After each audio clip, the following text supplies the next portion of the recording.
if you can answer 6 questions, you're good. And I would say that for actors, and I would say that also for people who are doing an interview or a presentation.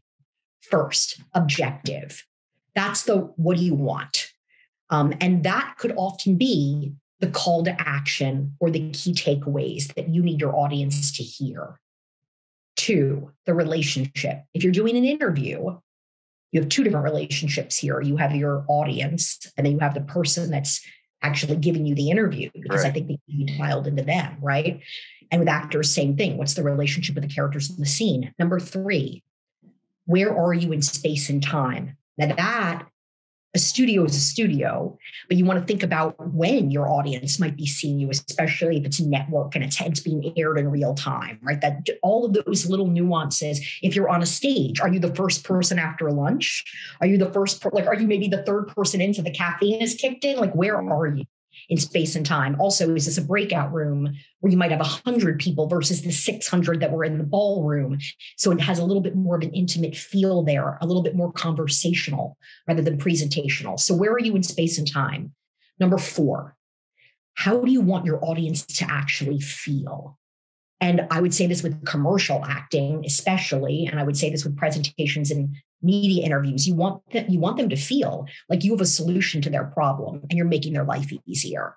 So it could be something else, but that's a good place to start for a lot of what I've seen. Because sometimes there's something more interesting than to inform, which is a little dry. And I think, sometimes people lean into the, I'm going to give you a whole bunch of facts and figures so that you look smart and you're informed. Okay. But also, sure, is there another way to go? Can we yes and that? Number 5, in the case of an actor, to really understand what genre you're in. So I would say that for presenters and people doing an interview, you want to know the medium, for example, the network, the tone, who the interviewer is, how they often conduct interviews, and how can you get ahead of that? How do they cut these things in terms of the editing? So you really want to understand the world that you're in. And then that would be one of them. And then the next one is why you?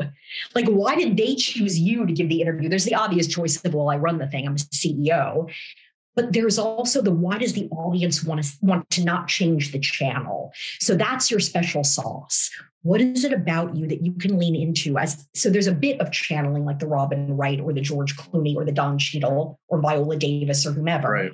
But mostly it's, okay, so let's say in your case, well, I don't know, I think I'm a little too low key sometimes. I mean, if that was part of, okay, well, great. How do we make that work for us in a way that makes the audience love us the way that our best friends love us?